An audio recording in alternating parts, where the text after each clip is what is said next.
இனிமே கண்ணை மூடிட்டு கடலை எண்ணெய் வாங்கலாம். ஏன்னா மந்த்ரா கடலை எண்ணெய் இதயத்தின் தயாரிப்பு. வறுக்க பொரிக்க ஏன் எல்லா சமையலுக்கும் மந்த்ரா தான். மந்த்ரா கடலை எண்ணெய், அபார ருசி, ஆரோக்கியமான உடல் நலம். ஜேம்ஸ் அண்ட் கோவின் வேலண்டைன்ஸ் டே சேல் பிப்ரவரி 13, 14, 15 மற்றும் 16. Happy Valentine's day. அரசு மற்றும் இராணுவத்தில் உயர்ந்த பதவிகளில் இருந்து ஓய்வு பெறும் அதிகாரிகள் தங்கள் சுயசரிதை மற்றும் பணிக்கால அனுபவங்களை எழுதி புத்தகமாக வெளியிடுவதற்கு கடிவாளம் போட மத்திய அரசு முடிவு செய்துள்ளதாக தகவல் வெளியாகியுள்ளது. நடந்து முடிந்த பட்ஜெட் கூட்டத்தொடரில் எதிர்க்கட்சித் தலைவர் ராகுல் ஒரு புத்தகத்தை வைத்துக் கொண்டு கிளப்பிய பிரச்சினையால் லோக்சபா அலுவல்கள் பெரிதும் பாதிக்கப்பட்டன.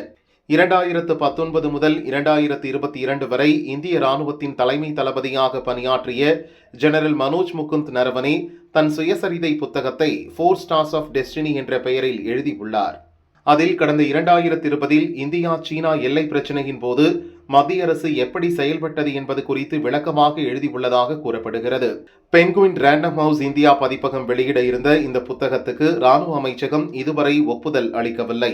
இருப்பினும் அந்த புத்தகத்தில் குறிப்பிடப்பட்டுள்ளதாக கூறப்படும் சில வரிகளை எடுத்து பார்லிமெண்டில் ராகுல் பேசினார். மத்திய அரசு குறித்தும் பிரதமர் மோடி குறித்தும் கடுமையான விமர்சனங்களை அவர் முன்வைத்தார். வெளியாகாத அந்த புத்தகத்தின் டிஜிட்டல் வடிவ நகல்கள் அனைத்துமே சமூக ஊடகங்களில் காங்கிரஸ் எம்பிக்களால் பகிரப்பட்டன.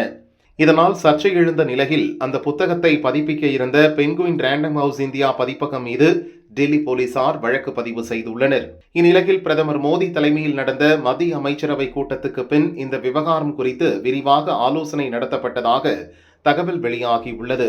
இது குறித்து அரசு வட்டாரங்கள் கூறியதாவது: மத்திய அரசு மற்றும் இராணுவத்தில் உயர்ந்த பதவியில் பணியாற்றி ஓய்வு பெறுவோர் தங்கள் பணிக்கால அனுபவங்களை புத்தகமாக வெளியிடுவதால் பல்வேறு சங்கடங்கள் எழுகின்றன. எனவே ஓய்வு பெறும் அதிகாரிகளுக்கு கூலிங் பீரியட் என குறிப்பிட்ட கால வரம்பு நிர்ணயிக்கப்பட வேண்டும். அதுவரையில் அவர்கள் அரசின் சட்டத்திட்டங்களுக்கு கட்டுப்பட்டு அமைதி காக்க வேண்டும். அந்த வகையில் ஒரு சில ஆண்டுகளுக்கு பிறகே தங்கள் பணிக்கால அனுபவங்கள் குறித்து புத்தகம் எழுதி வெளியிட முடியும் என்ற நிலையை உருவாக்க வேண்டும். இதை தற்போதுள்ள நடைமுறைகளின் வழியிலேயே ஒரு அரசாணை வெளியிட்டு அமல்படுத்த முடியுமா என அரசு யோசித்து வருகிறது. அல்லது சட்ட ரீதியில் ஏதாவது சிக்கல் இருக்குமானால் பார்லிமெண்டில் புதிய மசோதா கொண்டு வந்து இதற்கு தீர்வு காண முடியுமா என்பது குறித்து ஆலோசித்து வருவதாக அந்த வட்டாரங்கள் தெரிவித்தன.